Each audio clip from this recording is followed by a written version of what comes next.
ಆಯ್ತು ಬಿಡಪ್ಪ, ನನಗೆ ಯಾರು ಫ್ರೆಂಡ್ಸ್ ಇಲ್ಲ ಸಹಾಯ ಮಾಡೋಕ್ಕೆ ಅನ್ಕೋತೀನಿ. ಮನೆ ತಾನೇ ನಾನೇ ಹುಡ್ಕೋತೀನಿ. ಆಗ ಅಮ್ಮಮ್ಮಂಗೆ ಸಿಗ್ಬೀಳೋ ಚಾನ್ಸು ಜಾಸ್ತಿ ಇರತ್ತೆ. ಪರವಾಗಿಲ್ಲ, ನಾನು ಹಣೆ ಬರ ಅನ್ಕೊಂಡು ಸುಮ್ಮನೆ ಆಗ್ತೀನಿ. ಸರಿ ಆಯಿತು, ಕೊರಗಬೇಡ, ನಾನೇ ಹುಡುಕ್ತೀನಿ. ಆದರೆ ಅಮ್ಮಮ್ಮಂಗೆ ಗೊತ್ತಾಗ್ದಿರೋ ಥರ ನೋಡ್ಕೊಳ್ಳೋದು ನಿನ್ನ ಜವಾಬ್ದಾರಿ. Thank you Avi, thank you so much. ನಮ್ಮಿಬ್ರು ಲವ್ ಸ್ಟೋರಿ ಮುಂದೆ ಹೋಗಕ್ಕೆ ನೀನೇ ಕಾರಣ ಗೊತ್ತಾ. ನಮಗೆ ಹುಟ್ಟೋ ಮಗುಗೆ ನಿನ್ನ ಹೆಸರು ಇಡ್ತೀನಿ, ಅಂದರೆ ಗಂಡು ಮಗು ಹುಟ್ಟಿದ್ರೆ ನಿನ್ನ ಹೆಸರು ಇಡ್ತೀನಿ ಅಂತ ಹೇಳಿದೆ.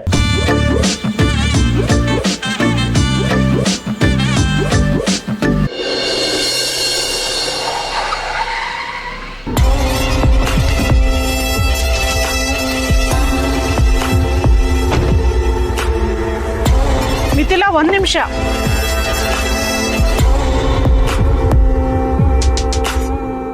ನಾನು ನಿನ್ನ ಹತ್ರ ಸ್ವಲ್ಪ ಮಾತಾಡಬೇಕು. ಇನ್ನು ಕೇಳೋಕೆ ನಿಮಗೆ ತುಂಬಾ ಪ್ರಶ್ನೆಗಳಿದ್ದಾಗಿದೆ. ಹೌದು, ಅದರಿಂದ ನನ್ನ ಕತೆ ಬರೆಯೋದಕ್ಕೆ ತಲೆನೇ ಓಡ್ತಾ ಇಲ್ಲ. ಕೇಳಿ ಅತ್ತೆ, ನೀವು ಕತೆ ಬರೀದೇ ಇದ್ರೆ ನಿಮ್ಮ ಅಭಿಮಾನಿಗಳಿಗೂ ಬೇಜಾರಾಗ್ಬೋದು. ನನ್ನ ಕತೆಯಲ್ಲಿ ಪಾತ್ರಗಳು ನಾನು ಹೇಳ್ದಾಗೆ ಕೇಳ್ತವೆ. ಕತೆ ಹೇಳೆ ನನ್ನ ಕೈಯಲ್ಲೇ ಇರುತ್ತೆ. ಆದರೆ ನಿನ್ನ ಕತೆಯಲ್ಲಿ ನನ್ನ ಕತೆಗೆ ಏನಾಗಿದೆ ಅತ್ತೆ? ನೀನು ಸೊಸೆಯಾಗಿ ತರಬೇಕು ಅಂತಿರೋ ರಮ್ಯಾ ನಿನ್ನ ಮಾತು ಕೇಳ್ತಾಳ? ಕೇಳಲ್ಲ ತಾನೆ. ಹಾಗಿದ್ಮೇಲೆ ಅವಳನ್ನೇ ಯಾಕೆ ಈ ಮನೆಗೆ ಸೊಸೆಯಾಗಿ ತರಬೇಕು ಅನ್ಕೊಂಡಿದ್ಯಾ? ಯಾಕಂದ್ರೆ ನನ್ನ ಕತೆಗೆ ಅವಳೇ ಸರಿಯಾದ ಕ್ಯಾರೆಕ್ಟರ್. ಅಲ್ಲ ಮಿಥಿಲಾ, ಆ ರಮ್ಯಂಗೆ ದುಡ್ಡಿನ ಅಗತ್ಯನೂ ಇಲ್ಲ. ದುಡ್ಡು ತೋರಿಸಿ ಅವಳಿಗೆ ಆಸೆ ತೋರ್ಸಕ್ಕೂ ಆಗಲ್ಲ. ಇನ್ನು ವಿರಾಜ್ ಮೇಲೆ ಅವಳಿಗೇನು ಪ್ರೀತಿನೂ ಇಲ್ಲ, ಬೇಕು ಅನ್ನೋ ಆಸೆ ಅಷ್ಟೇ. ಹೀಗಿದ್ದಾಗ ನಿನ್ನ ಕತೆಗೆ ಅವಳನ್ನ ಇಟ್ಕೊಂಡು ಕ್ಲೈಮ್ಯಾಕ್ಸ್ ಹೇಗೆ ಬರೀತೀಯ? ಅವಳಿಗೆ ಮುಖ್ಯವಾಗಿ ಹಠ ಇದೆ ಅತ್ತೆ. ಅದರಿಂದ ಏನಾಗುತ್ತೆ? ಆ ಹಠನೇ ಏನೇ ಆದ್ರೂ ವಿರಾಜಿಂದ ದೂರ ಹೋಗಕ್ ಬಿಡಲ್ಲ. ಹತ್ರ ಇದ್ದು ಅವಳಿಂದ ಏನ್ ಮಾಡೋದಕ್ಕೆ ಸಾಧ್ಯ? ದೂರ ಮಾಡಕ್ ಸಾಧ್ಯ.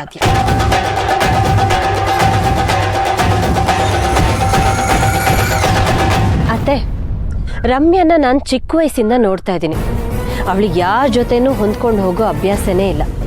ಅಂಥದ್ರಲ್ಲಿ ಕೂಡು ಕುಟುಂಬ ಆಗಿರೋ ನಮ್ಮ ಮನೇಲಿ ಹೊಂದ್ಕೊಂಡು ಹೋಗ್ತಾಳ? ಸರಿ, ಹೊಂದ್ಕೊಳ್ಳಲ್ಲ ಅಂತಾನೆ ಇಟ್ಕೊಳ್ಳೋಣ. ಅದರಿಂದ ಏನಾಗುತ್ತೆ? ಅತ್ತೆ, ನೀವೀ ಮನೆ ಸೊಸೆಯಾಗಿ 30 ವರ್ಷ ಕಳೆದಿದ್ದೀರಾ. ಉತ್ತರನ ನನ್ನ ಹತ್ರ ಕೇಳ್ತಿದ್ದೀರಲ್ಲ. ಅರುಂಧತಿ ಸಂಪತ್ ಆಸ್ತಿ ಏನ್ ಗೊತ್ತಾ? ಮಸಾಲ ಕಂಪ್ನಿ ಅಲ್ಲ, ಕೋಟ್ಯಾಂತರ ಬೆಲೆ ಬಾಳೋ ಅಂತಸ್ತಲ್ಲ, ಒಗ್ಗಟ್ಟು. ಆ ಒಗ್ಗಟ್ಟನ್ನ ಒಡೆಯೋಳೆ ರಮ್ಯಾ.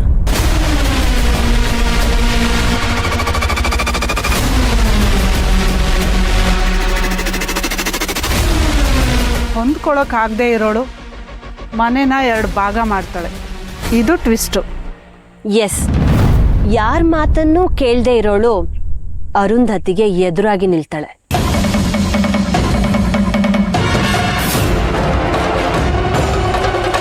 ಅರುಂಧತಿ ಈಗೋಗೆ ದೊಡ್ಡ ಸುತ್ತಿಗೆ ಏಟೆ ರಮ್ಯಾ.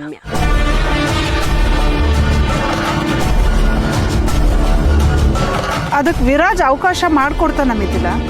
ಹೆಂಡತಿನ ಮನೇನ ನಿಭಾಯಿಸೋದ್ರಲ್ಲೇ ಅವನ ಅರ್ಧ ಜೀವನ ಮುಗ್ದೋಗಿರತ್ತೆ. ನಂಗೂ ಅದೇ ಅಲ್ವಾ ಬೇಕಾಗಿರೋದು. ಸರಿ, ವಿರಾಜ್ ಸೋತ, ಮನೆ ಭಾಗ ಆಯಿತು ಅಂತಾನೆ ಅನ್ಕೊಳ್ಳೋಣ. ಆದರೆ ಅತ್ತೆ ಭಾಗದಲ್ಲಿ ಎಲ್ಲ ಆಸ್ತಿನೂ ವಿರಾಜ್ಗೆ ಬರ್ಕೊಡ್ತಾರೆ ಹೊರತು ನಮ್ಗಲ್ಲ. ಅಲ್ಲೇ ನೀವು ತಪ್ಪು ತಿಳ್ಕೊಂಡಿರೋದು ಅತ್ತೆ. ವಿರಾಜ್ಗೆ ತನ್ನ ಹೆಂಡತಿ ಜಗಳ ಸರಿ ಮಾಡೋದ್ರ ಮಧ್ಯೆ ಆಸ್ತಿನ ಆಫೀಸ್ನ ನೋಡ್ಕೊಳ್ಳೋಕ್ಕೆ ಸಮಯ ಎಲ್ಲಿರುತ್ತೆ ಹೇಳಿ? ಆಫೀಸ್ನ ಎಲ್ಲ ರೆಸ್ಪಾನ್ಸಿಬಿಲಿಟಿ ನನ್ನ ಹೆಗ್ಲ ಮೇಲೆ ಬರುತ್ತೆ. ಅಷ್ಟೇ ಅಲ್ಲ ಅತ್ತೆ, ರಮ್ಯಾನಿಂದ ನನಗಾಗೋ ಅನ್ಯಾಯ ನೋಡಿ ಅರುಂಧತಿ ಕರಳು ಕಿವುಚತ್ತೆ. ತಾನೇ ಹಠ ಮಾಡಿ ಮಾಡಿಸಿದ ಮದ್ವೆಯಿಂದ ಮಿಥಿಲಾಗ್ ಹೀಗಾಯ್ತಲ್ಲ ಅಂತ ಗಿಲ್ಟ್ ಕಾಡತ್ತೆ. ಅದರಿಂದ ಅವ್ರಿಗೆ ನಿನ್ನ ಮೇಲಿರೋ ಅಭಿಮಾನ ಇನ್ನೂ ಜಾಸ್ತಿ ಆಗುತ್ತೆ ಅಲ್ವಾ? ಈಗ ಹೇಳಿ ಅತ್ತೆ, ರಮ್ಯಾ ಈ ಮನೆಗೆ ಸರಿಯಾದ ಸೊಸೆ ಹೌದು ಅಲ್ವಾ? ಕರೆಕ್ಟ್, ಅವಳೇ ಈ ಮನೆಗೆ ತಕ್ಕನಾದ ಸೊಸೆ.